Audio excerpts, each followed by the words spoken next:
Experience Life, what's up?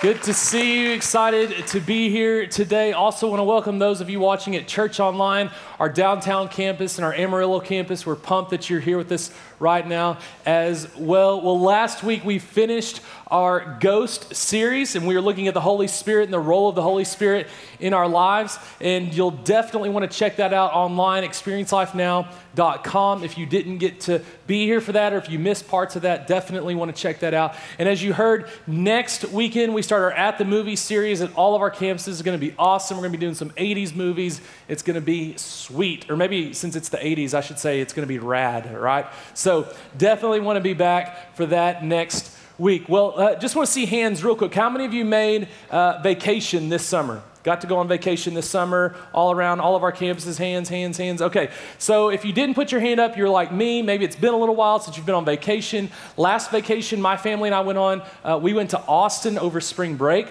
And on the way back from Austin, we were stopping at some antique shops along the way and looking at some old stuff and junk, all that kind of, stuff. And so we're looking at all this stuff. Well, we're getting closer to Lubbock, and we see this one shop, and it's got all this stuff out in front of it, but it's closed because it's like nighttime, it's late that night, but it's got all this stuff out in front of it. So we pull up into the parking lot of this antique shop, and we shine our lights onto this store so that we can see everything out in front of the store. So we get out, and we're looking around late night, in the lights of our car. We're looking at all this stuff, all this old stuff. And my wife finds all these doors, these old doors that she loves. And she's like, hey, let's replace some of the doors in our house, the standard traditional doors, with these older doors. And I'm like, yeah, that sounds like a great idea. So we start looking at these doors. We start getting them. We're like, wait a second, what are we going to do? It's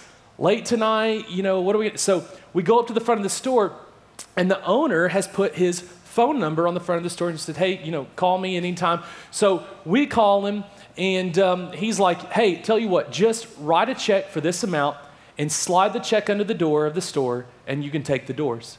And we're like, oh, wow, thanks. That's awesome. So we get the doors. We're taking them over the car, but we've got like 8 doors, okay? So we're taking them over to our car, and we're like,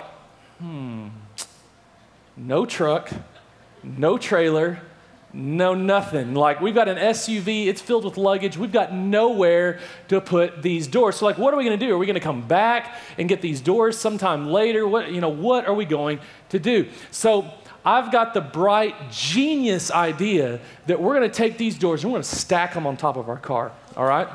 And we're going to tie them down. So we get these doors. We're starting to try to get it up on top of our car. So my wife and I, we're trying to, kind of prop it up so we don't scratch the car up and get it on top of the car. And we quickly find out my wife is too short to help me get these doors on top of the car. She's just not tall enough. And so we are in a jam. Don't know what we're going to do. We're looking at all these doors, looking at the car. It's just don't know what we're going to do. I mean, the only option we really had was for me to take the doors and just throw them up on top of the car, one after the next, and probably destroy our car. Well, right about that same time, we're thinking about this. Again, late at night, the lights are pointing at the front of the store.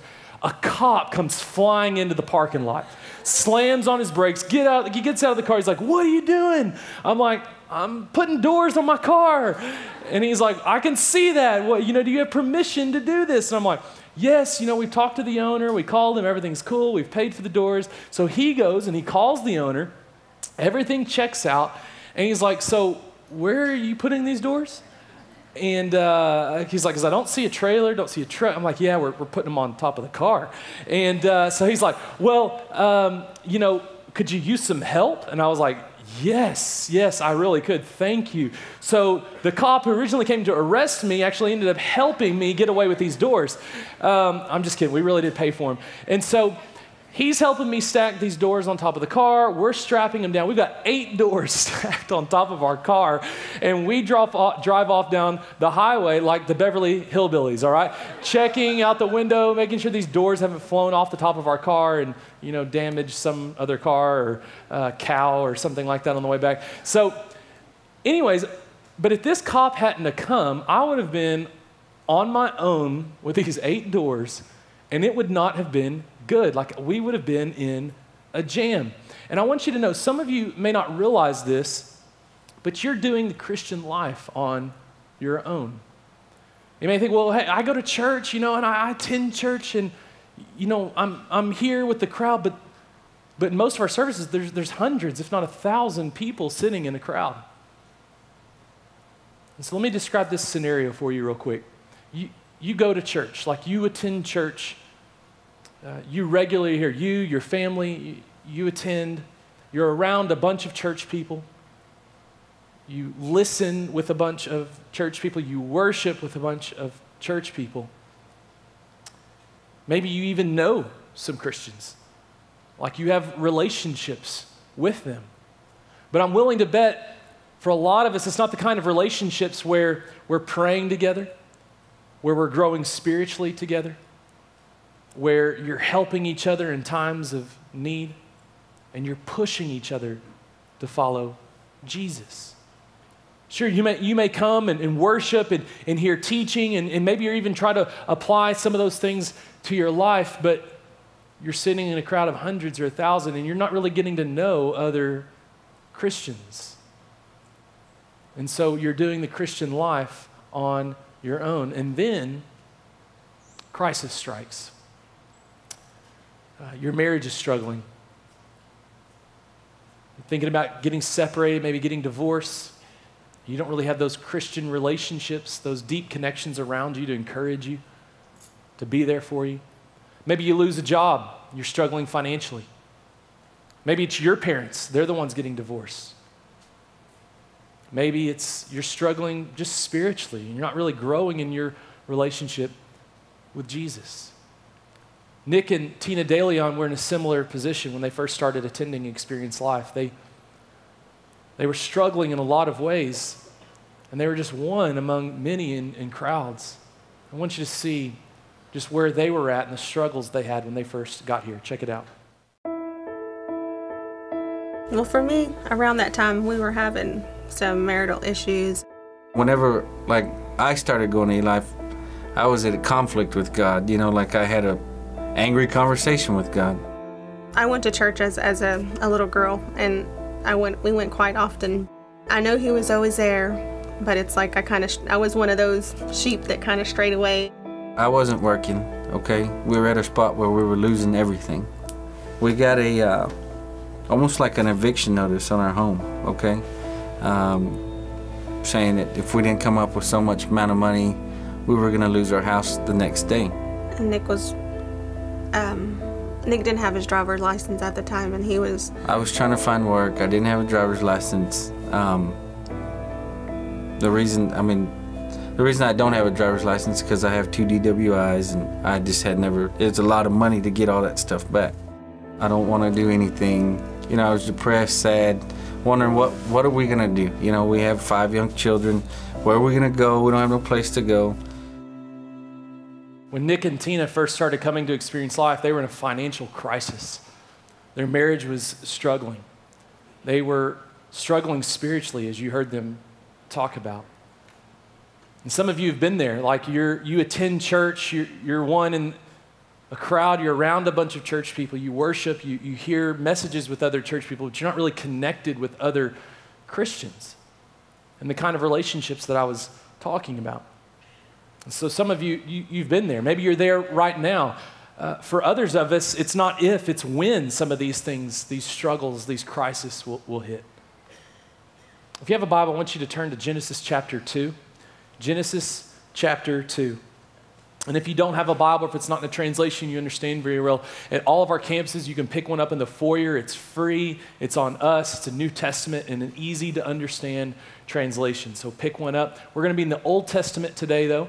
So Genesis chapter 2, the verses will also be on the screen here in just a second. But let's back up real quick. Genesis 1, God's creating the heavens and the universe, and it's good. He creates the light, and it's good. He creates the land, and it's good. He creates the trees and the plants, and it's good. He creates the sun, the moon, the stars, and it's good. He creates the fish, the birds, and the animals, and it's good. He creates man and says, it's good. And at the end of Genesis 1, steps back and he looks at all that he's created and he says, it's all very good. So Genesis 1, everything is good, everything is perfect. You get to Genesis 2, and God sees something that's not good. I want you to see it here with me. Genesis chapter 2, verse 18. Then the Lord God said, it's not good for man to be what? Alone. It's not good for man to be alone. In other words, God says it's not right. It's not his plan. It's not the way that he designed us or created us to be. It's not good for man to be alone. You and I were created to exist in relationship with others.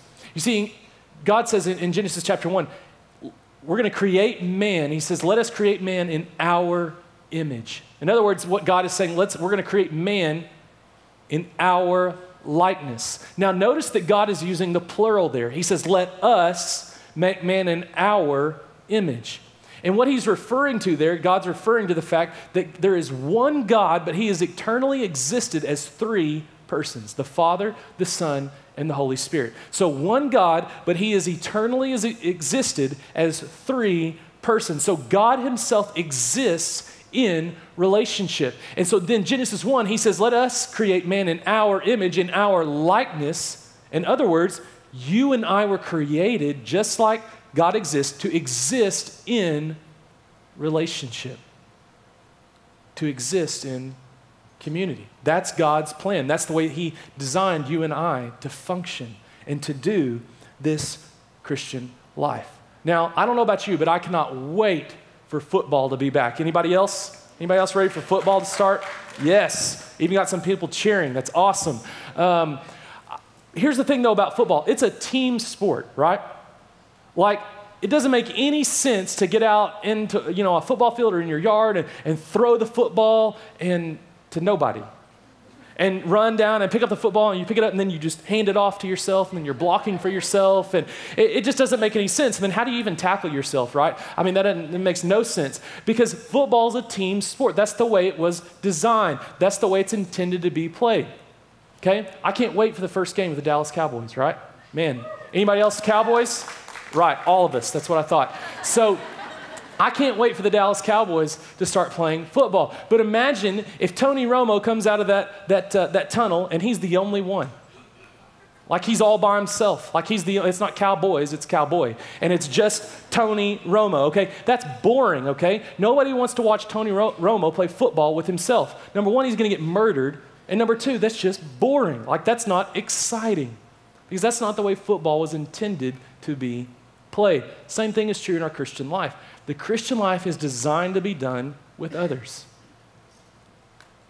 We are designed to exist in relationship. And when you read through the New Testament, the book of Acts and the rest of the New Testament, the Bible is crystal clear that the Christian life is to be done together with other believers. Check this out. Acts chapter 1, it says that they all met together and were constantly united in prayer. They were in relationships where they were praying together with one another. Acts chapter 2 says they devoted themselves to the apostles' teaching, to the breaking of bread, and to prayer. Notice it says they devoted who? Themselves. They were devoted together to spiritual growth. In Acts 2, we learned that the early church met in large groups at the temple for worship and teaching, but they also met from house to house, it says. And they would worship and they would break bread together, they'd eat together, and it says they would enjoy each other's company. So they met in large groups, they also met in small groups for spiritual growth. Then Hebrews 10, verse 25. Important verse. Hebrews 10, verse 25. Let's not neglect meeting together. Let's not neglect meeting together. It says, as some do. See, some people neglect meeting together. Not talking about church with hundreds or thousands. Some people neglect meeting together in these kinds of relationships that we're talking about. So it says in 10:25, let's not neglect meeting together as some do, but encourage one another daily. See, these are the kinds of relationships that every believer needs. Ones where we're praying together, we're growing spiritually together, and where we're encouraging each other to walk with Jesus.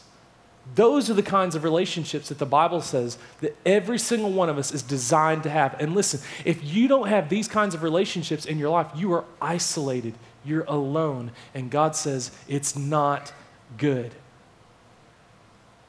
It's not good. When I was a youth minister, my first job in ministry was a youth minister. I did that for 4 years. And my wife, Darby, and I, we loved it. We loved every second of it. We had a blast. God was moving in that group. The ministry was growing. Lives were being changed. We were having so much fun. But at the same time, there was something wrong there. We weren't developing relationships with other people our age. We had great relationships with our students. We had great relationships with their parents and with our youth workers. But we didn't really have connections with people our age. We weren't growing together spiritually, praying together with other couples our age. And so while everything was going great in our ministry, there was something that was very wrong in our lives, and we could tell because we were struggling. I could see it in my wife, that she was struggling, not having those kinds of connections with other women that she was growing together spiritually with and where she was praying with. We were definitely attending church. I even worked for a church.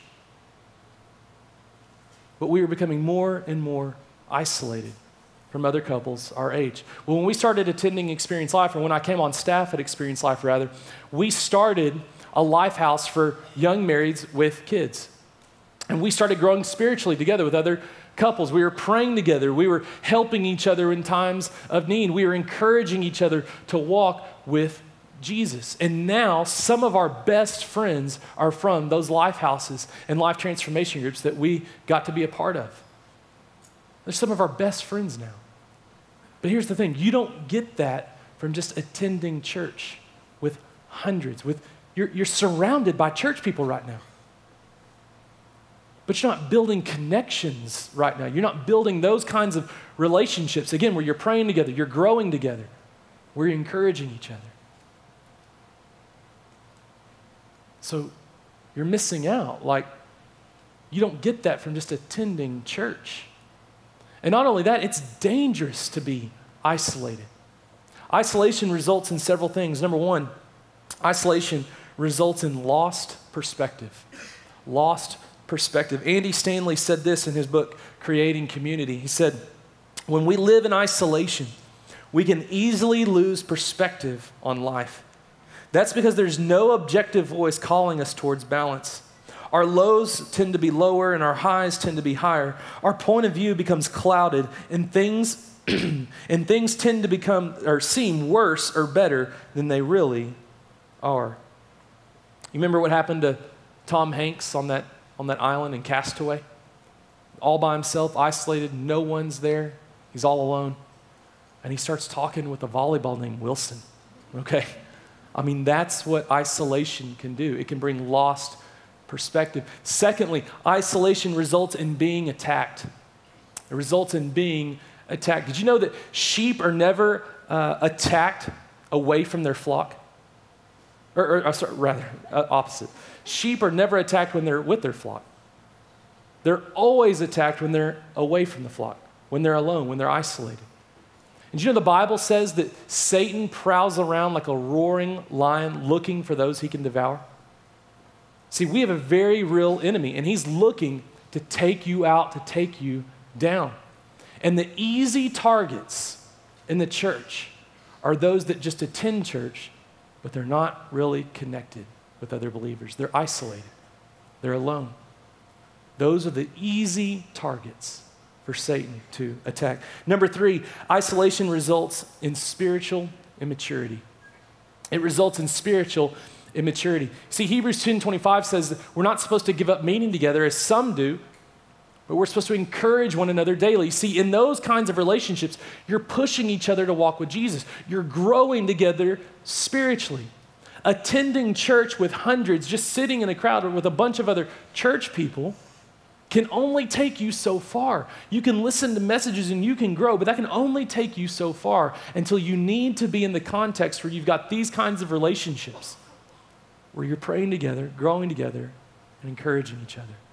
So it can result in spiritual immaturity. And then last, number four, Isolation results in selfishness. Results in selfishness. See, when it's just you, it's all about you. Like, church becomes all about you when it's just you. And so isolation results in selfishness. And so you can see, God says it's not good for man to be alone. You can see why. It's not his best, it's not his plan.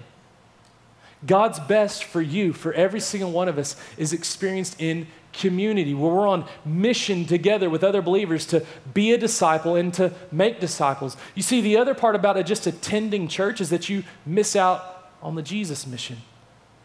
You see, the Jesus mission, the goal, the purpose, is not to get in a seat and watch.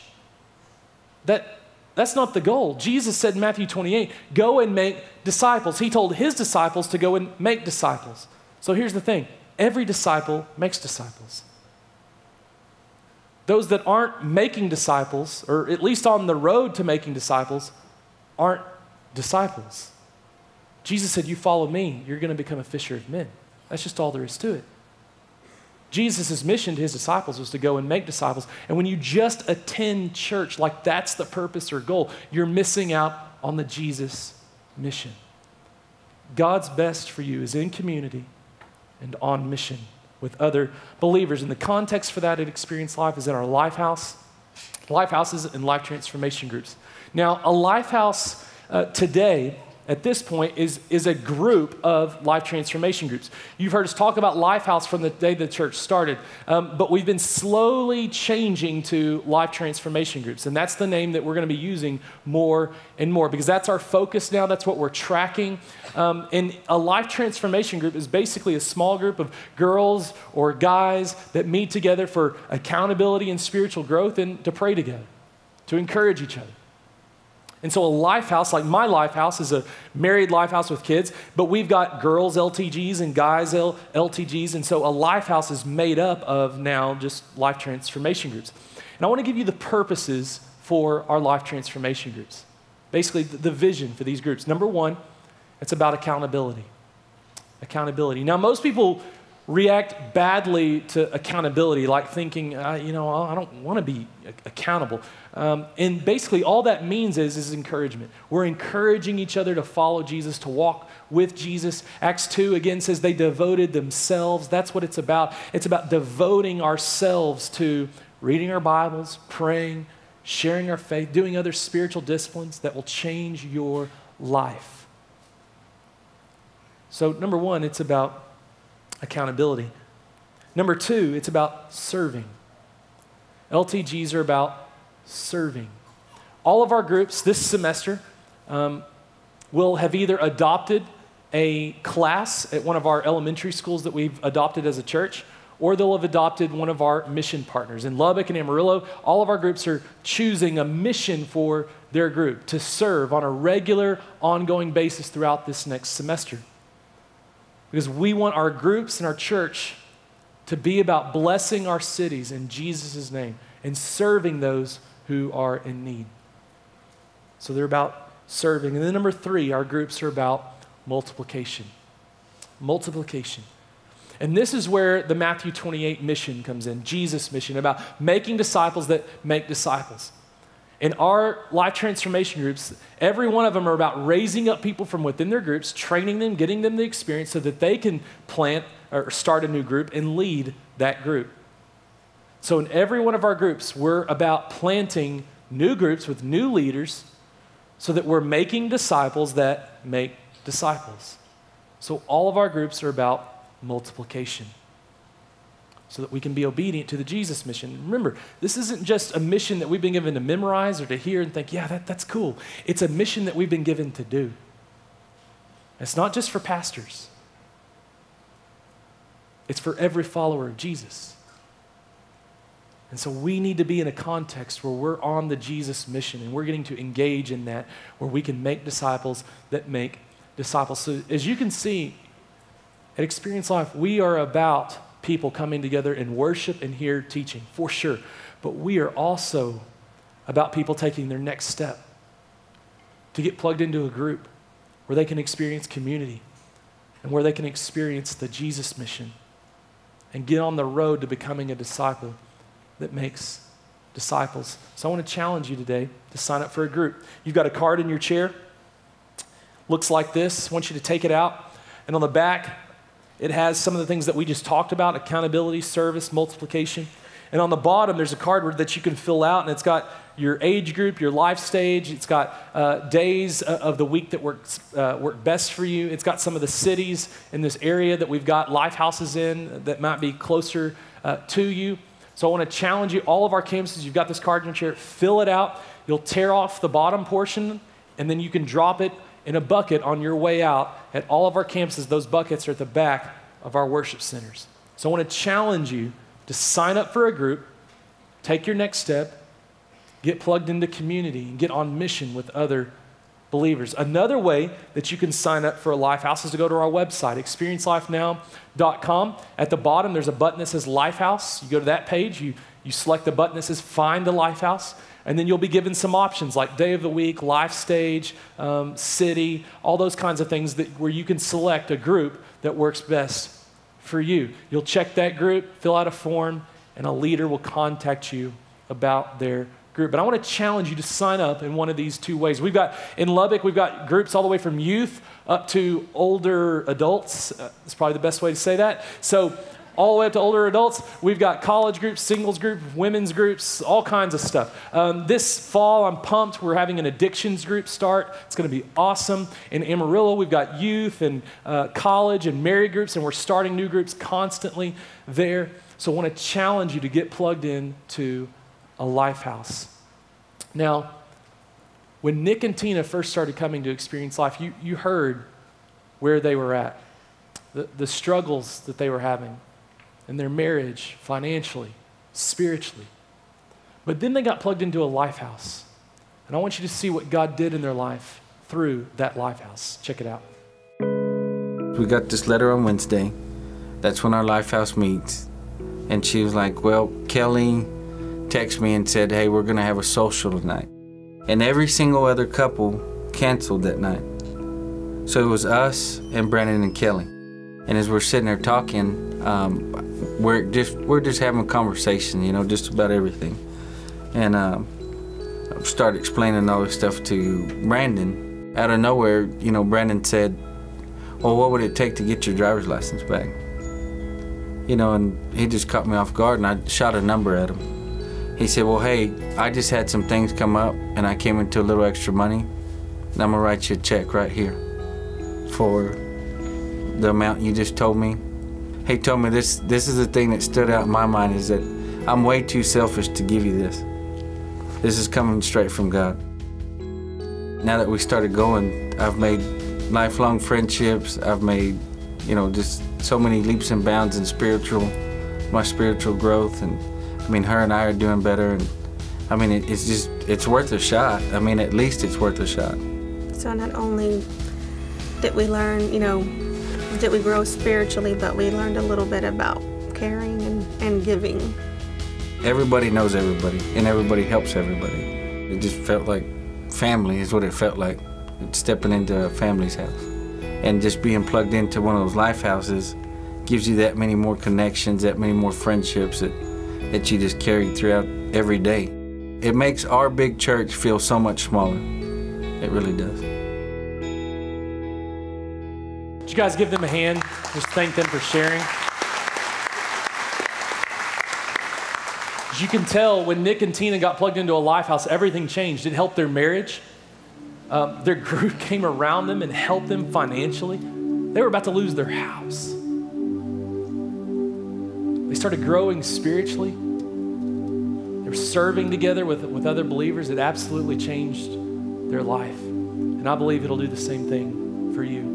See, God says it's good to be in community and on mission with other believers. That's the way that He designed you. So let's not neglect it.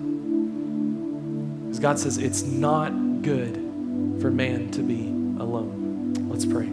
God, I thank you, God, that you created us to exist in relationship with other believers. And God, I thank you that you've put other believers, other Christians around us to pray for each other, to grow together spiritually with. God, to encourage each other. God, I thank you for that because we need it. And God, I pray that you'd help every single person here and at every one of our campuses, God, to take that next step to get plugged into a group where they can begin to develop relationships like this and where they can get on the Jesus mission to be a disciple and to make disciples. But God, I know that's an intimidating step for many of us. And so God, I pray that you just remove all the fear, any anxiety about making that step, making that decision. And God, you'd move in our hearts by your Holy Spirit to take that step of faith. God, would you speak to us right now? And God, would we be obedient to your word and not neglect meeting together because it's not good for us to be alone. In Jesus' name, amen. Thanks for checking out one of our messages today. If you made a decision to commit your life to Christ, I'd love to know about it. You can email me at chris@experiencelifenow.com. Also, if you're interested in taking a next step, check out our website at experiencelifenow.com and click on Next Steps. Let us know if we can ever serve you in any way, and we look forward to seeing you soon.